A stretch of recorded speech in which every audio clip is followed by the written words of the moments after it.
кет.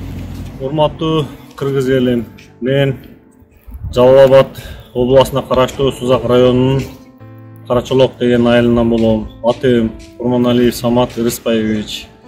Менин кайрылуумдун себеби Кочкорова Майрамкан Калиловна 1989-жылы Алай районуна караштуу Правда деген айылында төрөлгөн.